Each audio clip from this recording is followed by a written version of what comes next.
Hello विद्यार्थी, नमस्कार। New Narmada institute coaching संस्थान और स्वागत है विद्यार्थी। हम आपके लिए जीके स्टडी पढ़ाते हैं, एक नए टॉपिक ले रहे हैं, साइंस का है और हम आपको बेसिक स्टडी जीके कवर करवा रहे हैं। जो भी टॉपिक महत्वपूर्ण लगता है आपके रेलवे विभाग में, एसएससी में, बैंक में, स्टेट एग्जाम की बात करें तो उन एग्जाम के हिसाब से हम आपको महत्वपूर्ण टॉपिक साइंस के, इतिहास के, ज्योग्राफी के समस्त टॉपिक कवर करवाएंगे। चलिए उसी कड़ी में लेते हैं हम आपके लिए साइंस का कुछ पोर्शन चल रहा है, जहाँ आप टॉपिक देख सकते हैं क्या है, कुछ सेलों का संक्षिप्त विवरण। ठीक है, तो यहाँ हम सेलों का संक्षिप्त विवरण जानने वाले हैं। तो यहाँ 4 बिंदु हम लिए हैं। एक सेल का नाम रहेगा, धनोद मतलब एनोड, रणोद मतलब कैथोड और विद्युत अपघट्य पदार्थ। यहाँ विद्यार्थी ध्यान रखें, यहाँ से आप एग्जाम प्रश्न आता है और पिछले एग्जाम में यहाँ से प्रश्न पूछ चुका है। तो यहाँ पर हमने आपके लिए 8 सेलों का संग्रह लिया है और 8 में से यहाँ से आपको सभी सेल अति आवश्यक है। और किसी सेल की बात करें तो 2 आवेश रहता है, एक धनावेश और ऋणावेश। तो धनावेश को धनोद कह रहे हैं, जिसे अंग्रेजी में एनोड बोलते हैं, और एक ऋण आवेश रहता है जिसे बोलते हैं रणोद और अंग्रेजी बोलते हैं कैथोड। ठीक है, इस प्रकार हम आपको एक एक सेल की जानकारी बताएंगे कि सेल का नाम क्या है, उसमें धनावेश में क्या रहता है, ऋणावेश में क्या रहता है, और उसमें जो विद्युत अपघट्ट होता है वही निर्मित करता है क्या, विद्युत आवेश। चलिए, तो पहला वोल्टी सेल है। वोल्टी सेल में जो एनोड होता है धनात्मक, वो तांबा का बनाया जाता है और ऋणात्मक रहता है वो क्या, जस्ता का। तो एनोड तांबा का बनता है, कैथोड जस्ता का बनता है। और उसमें जो विद्युत अपघट्ट पदार्थ होता है तनु गंधकाल मतलब तनु H2SO4 का रहता है, जिससे हम क्या बोलते हैं, सल्फ्यूरिक अम्ल। ठीक है, और अगला है लैक्लांस सेल। क्या है, लैक्लांस सेल है जो धनात्मक उसका सिरा रहेगा, कार्बन का बना रहेगा, और ऋणात्मक रहेगा जस्ता का, मतलब कैथोड जस्ता का, एनोड कार्बन का।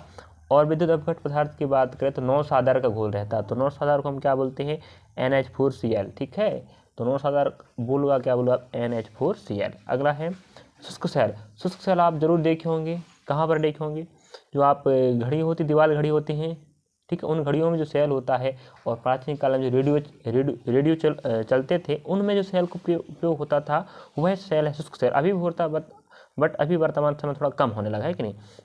तो एनोड में कार्बन रहता है, आप देखोगे जो सेल होता है, सेल को जो लंबा लंबा सिरा होता है काला काला, उस कार्बन का रहेगा, और जो परत रहती है होती है जस्ता का।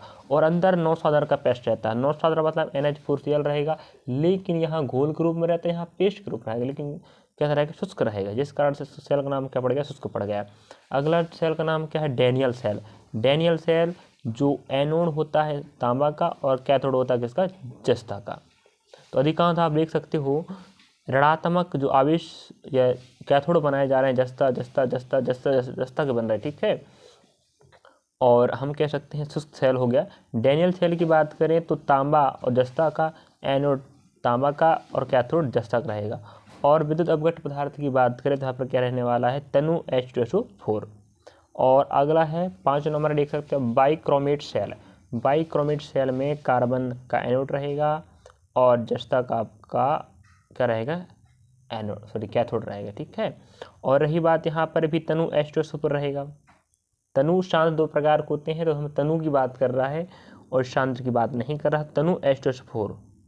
और 6वें नंबर का जो सेल है वेस्टर्न कैडमियम सेल, इसमें जो रहता है एनोड वो पारा होता है, और कैडमियम अमलगम जो होता है आपका क्या, कैथोड। और इसमें जो आपका विद्युत अपघट्ट पदार्थ होता है CD कैडमियम SO4। ठीक है, कैडमियम सल्फाइड का घोल होता है। अगला है सीसा संचायक सेल। विद्यार्थियों इस वाले प्रश्न को तो कई बार पूछ चुका, यहाँ voltaic cell, Leclanche cell, Daniell cell, शुष्क सेल, इन्हें सब पूछा है, और सीसा संचायक सेल को भी पूछा है। तो सीसा संचायक सेल आप बड़े बड़े गाड़ियों में देख सकते हो, ट्रकों में या ट्रैक्टरों में जो एक बैटरी होता है ना, आप देखोगे वही क्या कहलाता है, सीसा संचायक cell. Lead peroxide PbO2, lead peroxide का क्या रहता है, इसमें एनोड रहेगा, और स्पंजी लेड, इसका स्पंजी लेड क्या होता है, कैथोड का बना होता है, सॉरी कैथोड स्पंजी लेड का बना होता है। और इसमें आप तनु H2SO4 रहता है, इस वाले को याद रखेंगे। हमें याद रखना सेल का नाम भी, और सेल में धनावेश क्या होता है, ऋणावेश किसका बना होता है, उसमें जो विद्युत अपघट्ट पदार्थ होता है वो क्या होता है, हमें सब कुछ पता रखना है। अगला है, हम देख सकते हैं 8 नंबर क्या दिया है, क्षारीय संचायक सेल। या इसे हम बोल सकते हैं NIFE सेल भी कहते हैं। जो क्षारीय संचायक सेल है, यहाँ हमने क्या पढ़े, तीसरा संचायक सेल उसी प्रकार रहता है क्षारीय संचायक सेल, या इसे NIFE भी सेल के नाम से पुकारते हैं। अब यहाँ पर आप देख सकते हो इसमें जो रहेगा आपका क्या एनोड या धनोड बोलते हैं, निकल हाइड्रोक्साइड Na कोष्टक में OH2 रहेगा, ठीक है। और इसमें जो आपका रड़ोद रहने वाला है, रड़ोद क्या रहेगा आपका लोहा Fe रहेगा। और इसमें जो विद्युत अपघट्य पदार्थ वो क्या रहने वाला आपके पास KOH सांद्र घोल।